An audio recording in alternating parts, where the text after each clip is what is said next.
Hi y'all, and welcome back to the garden.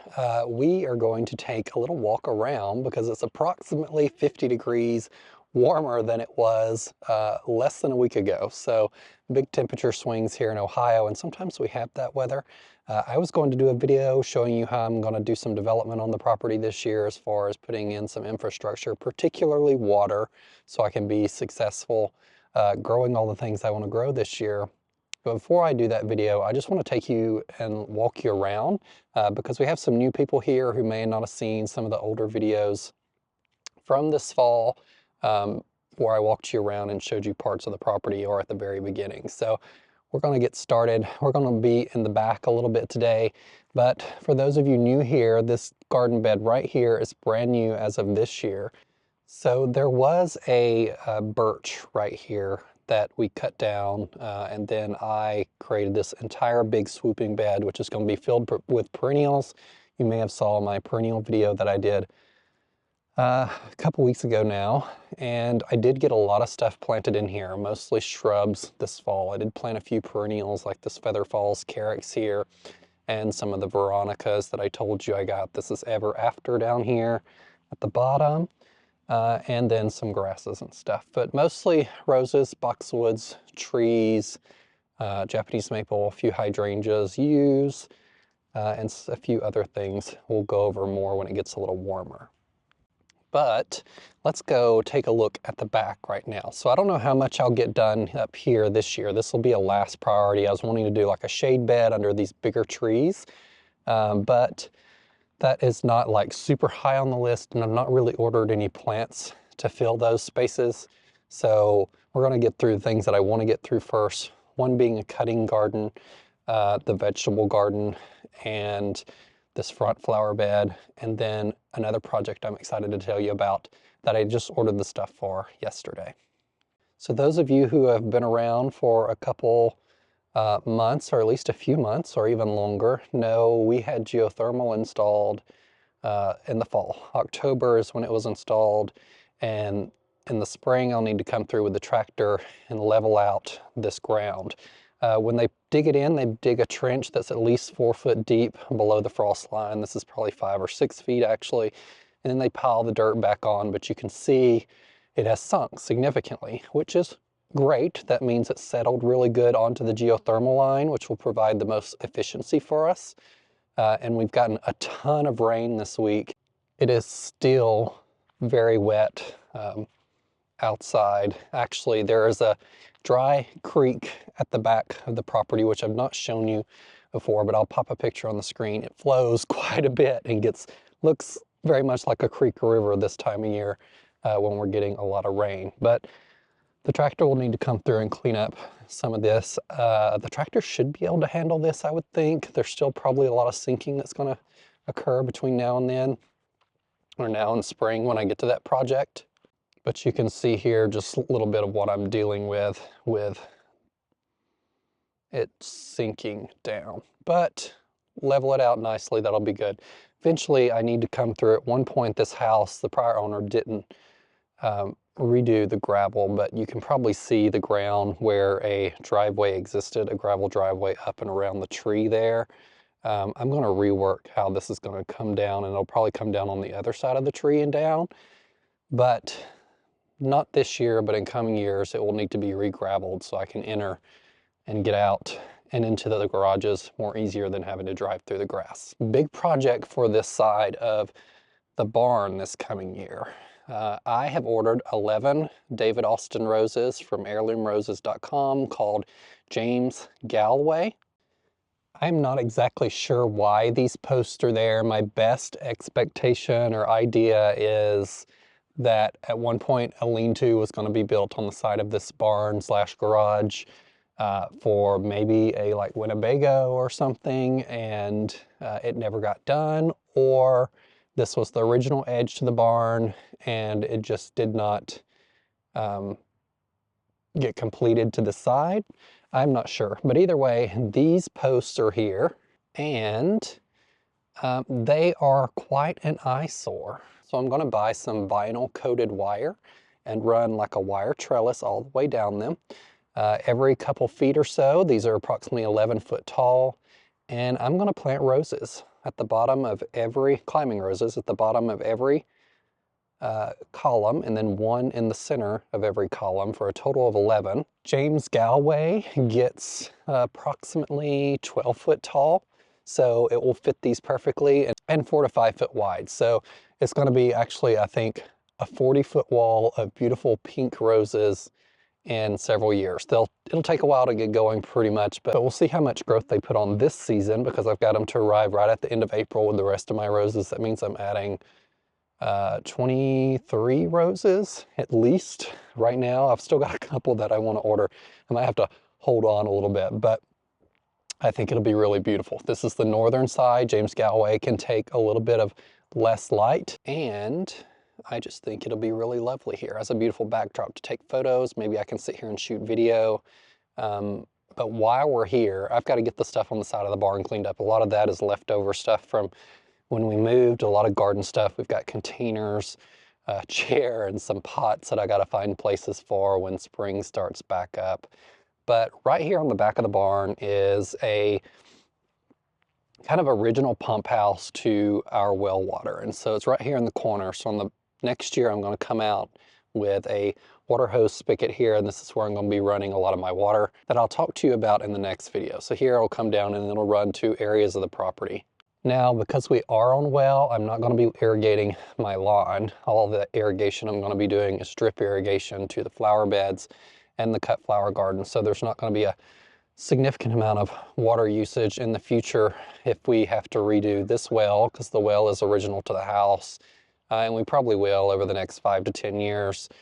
I'll dig 2 wells, one for irrigation and one for the house. That way I can have sufficient water needs in the future. But right now our well is really, really good here. We get up to 25 gallons per minute potentially. That was when it was dug 30 years ago. But we sit on top of an aquifer here in Dayton, Ohio, and have really good well water. It is very hard, and we have to soften it for home use, but it's also just really clean water. I've also got to order another chip drop. I am running, it looks like I'll have a lot of chips left, but by the time I cover the vegetable garden and the cut flower space, I'm gonna have to do another chip drop. So I'll probably do that. I was waiting for it to rain and the weather looked clear for a couple weeks, because you just never know when that'll get dropped. The first one I waited over a month, and the second one that I made, I waited less than a week. So it's very random around here. Winter, you might not be quite as likely to get a drop just because there may not be as much tree service going on. But I want a big pile of it so I don't have to suspend any projects or go buy regular mulch to complete any projects early, because there's going to be once it gets warmer out here, right now it's about 50 degrees, so I'm not out doing anything in January, but once it gets a little warmer, I'm going to hit the ground running, starting spaces and prepping them. Because I have a ton of plants coming. I've showed you the perennials. I have not shot the annual video. That will be in February. I've got a lot of annuals coming that will need to get in the ground, and they're all coming within a 3-week period. So I think my perennials arrive first. My roses will arrive maybe the next week or the same week. And then I have my annuals arriving the week of Mother's Day, right before Mother's Day. And then I'll go buy locally shrubs and things to install. So there's over 1,000 plants potentially, well, probably at least, to get in the ground in a 3 to 4 week period at the end of April to the end of May. Now, I came out here this past weekend. Even though it was really cold, it started warming up a little bit on Sunday. And I was just looking around because there's no trees or no foliage on the trees or any of the weed, honeysuckle type stuff around here. And there is some cleanup I need to do on the outside areas of our property. So right behind this tree line is the dry creek bed. But I found a old hot tub. When you have property like this and previous owners kind of just dump stuff everywhere. But I don't know if you can see it. I'll turn the camera around. I don't want to get in there too much because it is kind of gross, but there is a random hot tub over here that has been here. It's probably not the previous owner. I don't know if you can see it back in there or not through all this probably honeysuckle. So there's a lot of cutback I want to come and do, and this would be a great spot. This is obviously really shaded by all of these big trees around here. So this would be a great spot to grow like shade cutting things that I could plant over here in the woodland area, and just plant hostas. It would be really pretty if I have just extra stuff to divide to stick back here over the next few years. That would require a little bit of upkeep, but it's also close, obviously, to the mulch pile here, so I could take the tractor and get mulch and just dump it in here in winter and not have to worry about so many weeds potentially in the spring. But there's quite a bit of a mess around here that slowly needs to be cleaned up. It doesn't all have to happen this year, but you can see there looks like there was some old firewood or stumps pulled up that was also thrown back here. So lots of cleanup to do on the edges of the property, and I want to maintain that so it's not encroaching on any more of the property, but I also want to leave a barrier to the property in general. So we are on the back side of the barn, and you'll see all this in the next video when I go over and provide like an overview, a top-down photo of the property, and you'll get a better understanding of maybe the layout. We're basically a big rectangle, and I'm on the back of the rectangle, and the front of the property is past the house up there near the road. So this area right here is going to be the vegetable garden. I tarped this like in August, I think it was, very early on. So the grass under this is probably dead, and I can probably actually come through. You can see there, only a little while, but all that's probably dead for now. So I could come through and put some mulch on top of this. The wood chips is what I'm gonna do. I'll give it another month or two. There's no exact rush, and I wanna make sure the grass is dead. And then we can plant in here. I'm not sure if I'm gonna get raised beds or not this year. I wanna do probably the metal raised beds again, and they're pretty expensive. And so I don't know that it's in the budget. You'll hear me talk about in the next video about how kind of expensive it is. It's going to be this first year just to put infrastructure in, especially the water system. I already had to buy a backflow device, which was $500 just for the irrigation that I'm going to be running on the back of the barn that I just mentioned. So a lot of upfront costs that is going to cut into like plant budget and other things this year, but I'm still going to have a lot that I can accomplish, I think, with the things I've already ordered. So all the things that you won't see: PVC to run the irrigation under the ground, wire to control the valves to the irrigation that I'm going to be using. That stuff and the links that I'll need it are not exactly cheap. So it'll be quite an investment up front, but I also am going to spend the money up front to put things in that, you know, I will make it easier on me down the road. So I want to run the water system better than it was run at the last house. At the last house, we had to have the whole sprinkler system redone. But as you begin to add garden beds and stuff to a property after a sprinkler system is installed, you encounter issues where the sprinkler heads aren't necessarily spraying on the correct areas. Maybe they're spraying in the flower beds, and they shouldn't be spraying in the flower beds. You just want drip irrigation in the flower beds. So when you're designing a system like that, it takes a lot of upfront consideration of all the things you want to do in the future. And I don't know all that I want to do in the future, but I do know I want to be more considerate now that I'm working on all these garden spaces of things I might want to do in the future, and kind of future-proofing some stuff so I don't have to redo it later at more of a cost or more of a complication than it would have been if I just put a little more money in it up front and did it right the first time. So as we come around from the vegetable garden in front of the fence, or in the inside of the fence here, this bed is also a priority. I don't know that I've talked about it too much. I know I did originally. There are some shrubs left in here that I'll dig out. Actually, I'll probably dig these out and plant them towards the other side of the property that I'll talk about for cutting. There's some 9-bark in there that's just really good for cut foliage and arrangements. A really big butterfly bush that the butterflies really love. But I've removed all of the perennials, I think, in here, other than some invasive things I'll have to take care of in the spring when they start coming up. And I need to come through and obviously remove some of the rubber mulch, because I've mentioned that in several videos, and this is always my PSA, to never put down rubber mulch, period. And on top of that, don't combine it with regular mulch, because I need to come through and scrape that up You can probably see it here in the video. It is a real pain to remove, and you can hardly ever get all of it, which is not great. But in that bed, I'm going to be planting a hedge. You know, I love a good hedge, especially of hydrangeas.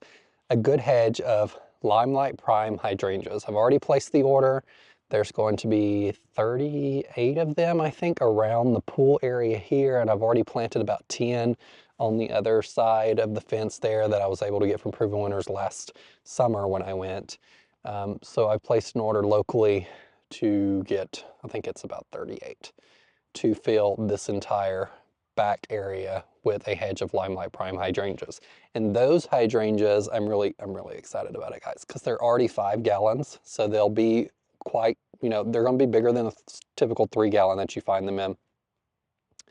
And it'll be ones I've already seen this past fall when I got a bunch of other stuff, and they're pretty spectacular. They're not, you know, the biggest things, but an extra 2 gallons of root growth on a plant means that it'll do much better in the spring. And that'll be a lot of planting to do, but I'll be able to churn through that pretty quickly, I think, with my auger. And they're going to be spaced, I think the spacing is around 38 inches apart. I got it written down somewhere because I did the same spacing on the other hydrangeas on the other side. So in a few years, they will be one glorious solid hedge. And I chose Limelight Prime because it's an improvement over Limelight. It has stronger stems. It turns a little pink earlier in our area. And stem strength is really important for me on any of those hydrangeas. Limelight can be pretty floppy, depending on the conditions that it's planted in, how much sun it gets, how much water it gets. And Limelight Prime, I did have in the last garden. I think I had 2 of them, and the stems were really sturdy, even from a young age, which is a good indication that as those shrubs age, the stems are just going to get thicker and stronger. So I went with Limelight Prime. It'll be really beautiful as well. And then on the outside of the fence, I'm not sure what I'm going to do there. I would like a structural upright evergreen to go all the way around the fence. That may not happen next year, but I may go ahead and prepare the bed space.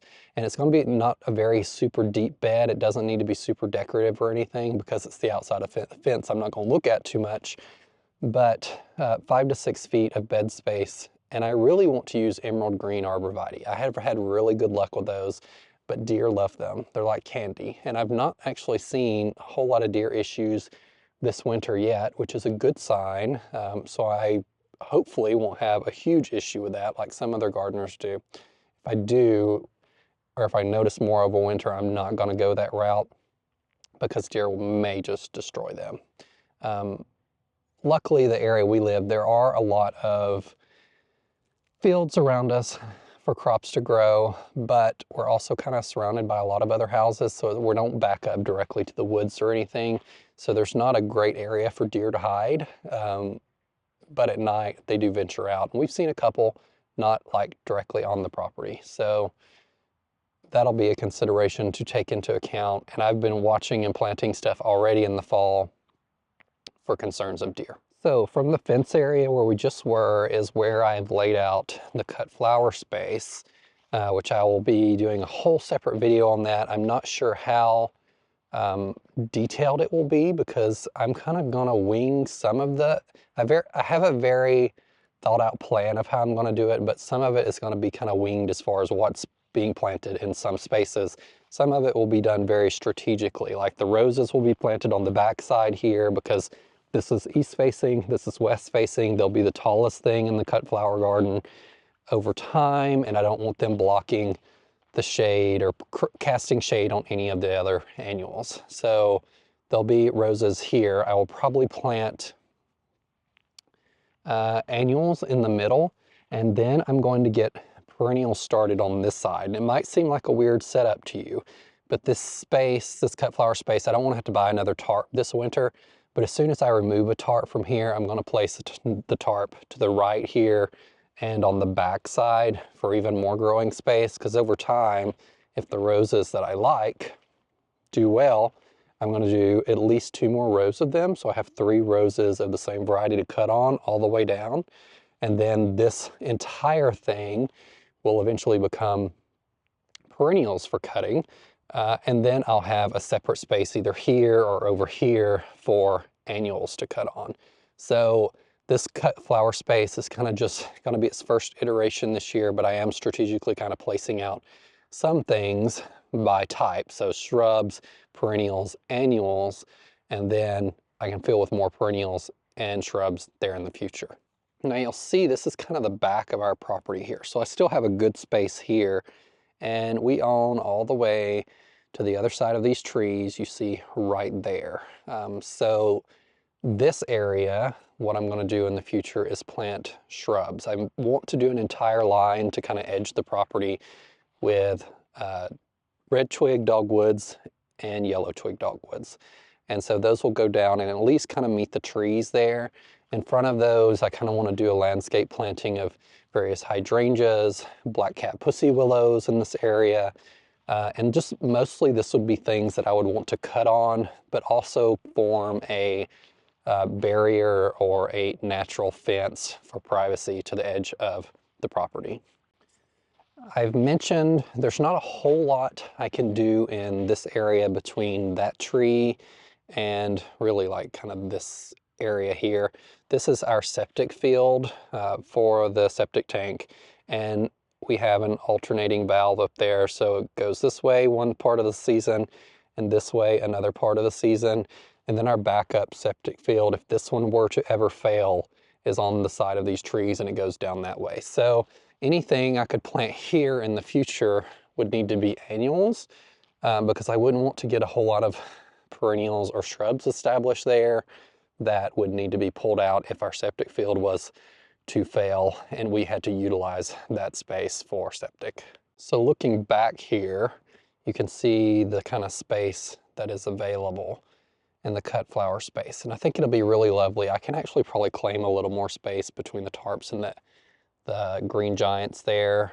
If I had thought out these plans a little more, I may not have planted the green giants there and relied more on something closer to the fence to provide some privacy. That way I could have a little more growing space. But I honestly have a lot of space to do small, just home gardener projects. I will have plenty of cut flower space, more than I'll be able to manage, I'm sure. So that's one thing I want to keep a better sense on this property. I'm going to have some very beautiful garden beds that hopefully will keep me a little busy, but I also want to strategically do some cut stuff that I will be able to maintain, because this is not something that anyone else is going to be able to help me with or be helping me with. And I don't want to get something so out of control that it's difficult to take care of. So this is my baby. This is what I do. This is my way to relax outside of work and on the weekends. And I really enjoy it, but I don't want it to become a chore so much that I regret the decisions I made. So lots of beautiful things to come this year. The trees, I have not got out here and like checked on them too much. It's the middle of January. I'm not going to worry too much about it right now. They're looking okay. I'm glad I mulched them really well. The freeze, because it wasn't like a super like directly to negative temperatures, negative Fahrenheit here, we kind of eased down into it, although it was really cold.